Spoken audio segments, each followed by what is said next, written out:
and black Ku Klux Klan dress type of regalia, like the Ku Klux Klanners, with the pointed headdress and everything. And, I mean, that's quite a sight to see presidents dressed like Ku Klux Klan members, right? And they're standing in front of a big open pit of fire, and behind them is about a 20 to 25-foot owl behind them. And the article in Elm magazine and Time magazine, I've got 2 or 3 different magazines showing basically the same pictures. It says that the presidents meet with all of the heads of industry throughout the world, all of the heads of state throughout the world, and all of the most important wheeler dealers in this country, and they all meet up in Northern California, and they have rituals where they go before the owl after midnight. And then what a picture you got, with all the presidents dressed up like Ku Klux Klanners with black and red robes on before an owl. And these are your presidents of this country. And the reason why they chose the owl is because the owl is a symbol used in Europe by secret societies, because the owl is wise, because it sees things in the dark. And the implication is, of course, that's why they're where they are, because they're very brilliant and they know things that you don't know.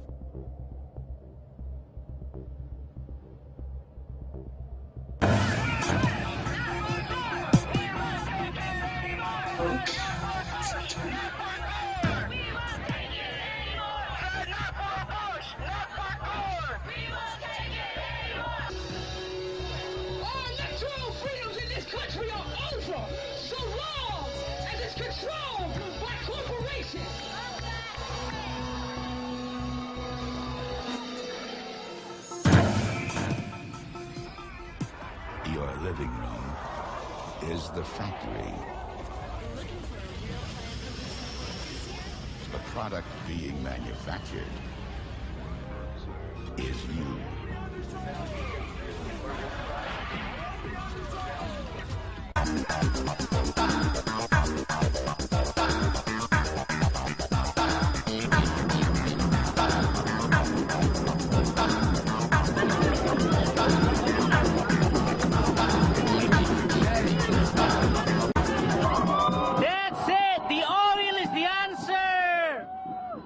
Weapon of mass destruction! Bulls need the oil!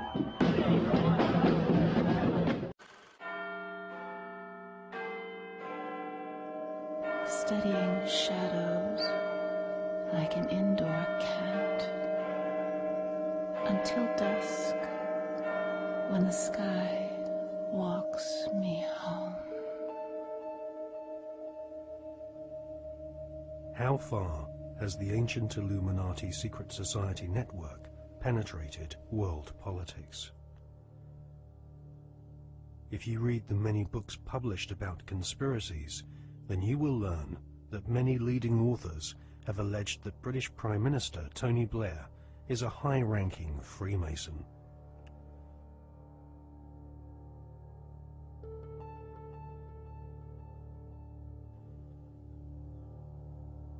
Mr. Blair is a Queen's Counsel barrister, a profession which has its roots in the Temple Bar, built in London by the Knights Templar secret society in the 12th century. According to many authors, Tony Blair follows the tradition of Masonic membership amongst large numbers of barristers and judges. Mr. Blair is allegedly a member of the 1591 Studholme Masonic Lodge, which meets, amongst other places, at the Café de Paris in London. The Prime Minister has defended his role in lobbying on behalf of a wealthy Labour Party donor who was negotiating to buy a steel company from the Romanian government. Mr. Blair wrote a letter in support of Lakshmi Mittal, an Indian billionaire who lives in London. Mr. Blair said the letter was a standard one, written on the advice of the Foreign Office. However, opposition MPs are calling for an inquiry into allegations that his intervention helped to clinch the deal for Mr. Mittal's company, which is registered in a Caribbean tax haven. Our political correspondent, Norman Smith, reports.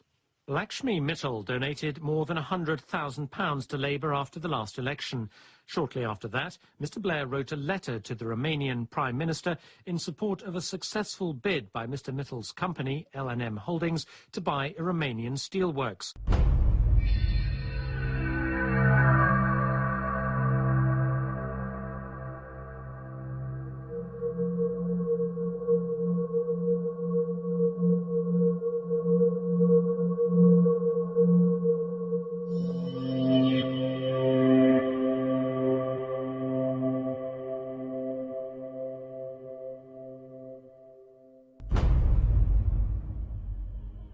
A retired solicitor once described barristers like Tony Blair as highly paid professional liars.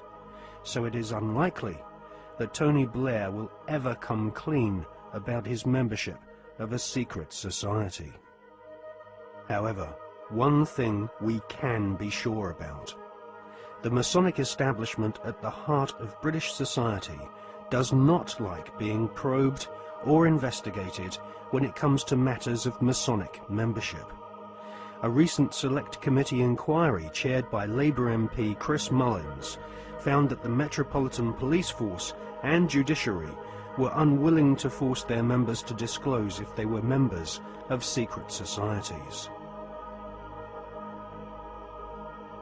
In a series of embarrassing revelations in the 1970s and 1980s, the British author Martin Short established that the Scotland Yard Vice Squad and senior CID officers were all Masons and taking bribes from pornographers in London's Soho.